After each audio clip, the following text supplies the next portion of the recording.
While we covered the start of the 11th Doctor era in our 6th ever episode, we figured it wouldn't be right to leave it there. Let's put that 2-year-old episode behind us and charge bravely into a revamped version covering the entire 11th Doctor era so far. Geronimo!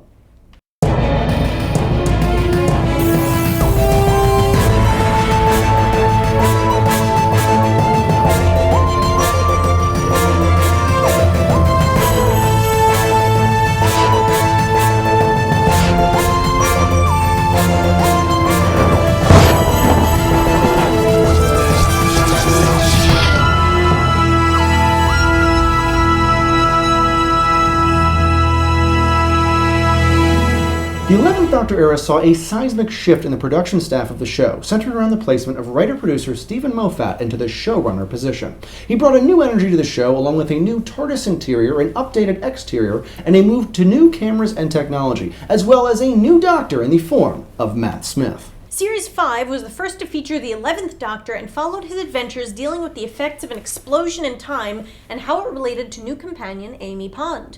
At the end of Series 5, in a change from the past, the same Doctor and companion stayed together for more adventures. Series 6 was the first to be aired in 2 halves and dealt mainly with 2 big arcs. Who is River Song, the mysterious woman introduced in Series 4, and the supposed death of the Doctor. The first half of Series 7 was an extended goodbye to Amy and her husband Rory. The second half introduced Clara, a woman who appeared several places throughout time. The mystery of Clara fueled Series 7B and led to the big pre-50th anniversary cliffhanger, but more on that later. The 11th Doctor might be the most eccentric incarnation of the Doctor yet, with a variety of quirks and odd habits. Among his quirks is a love of hats, including fezzes, Stetsons, and top hats, among many others, as well as his affection for the bow tie. He was also one of the more childish in terms of demeanor, both in terms of his wonderment and adventuring, as well as his massive hatred of boredom. He's capable of great personal kindness, but has a dark streak and a capacity to anger, though he's not as quick to it as previous incarnations. He also seems to be past the survivor's guilt that plagued the last 2 Doctors, which is good, less post-Time War moping, more companion-motivated guilt, which is less good. The main feature of the 11th Doctor's costume is his bow tie, which is cool. He's worn different jackets, including 3 different tweeds, a green overcoat, and a dark purple frock coat. He's also worked tuxedos in black and white, and a monk outfit, bit of a clothes horse this incarnation.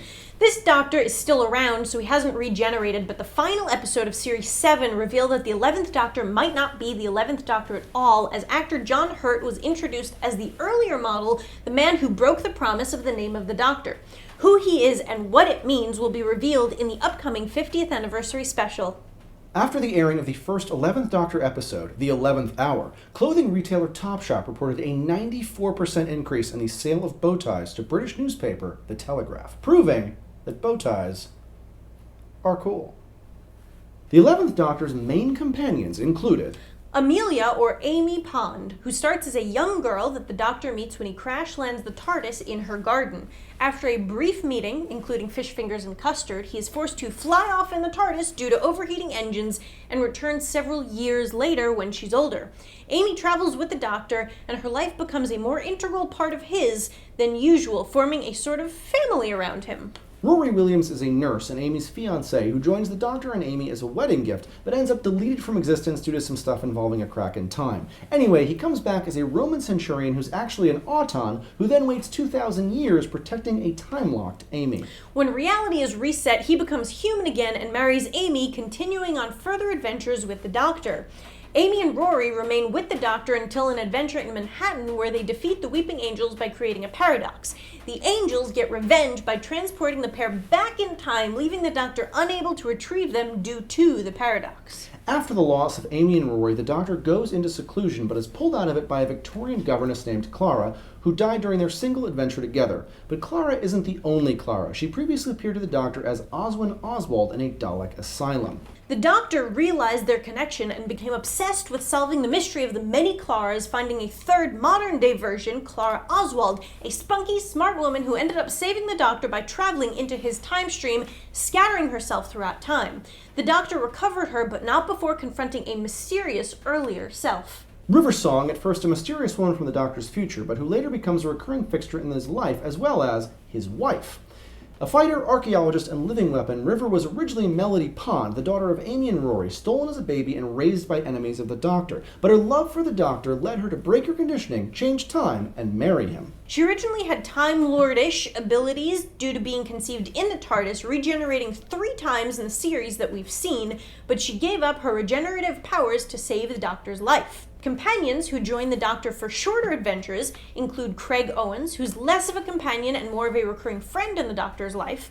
Craig first met the Doctor when he was trapped on Earth without the TARDIS, then again after the Doctor temporarily parts ways with Amy and Rory.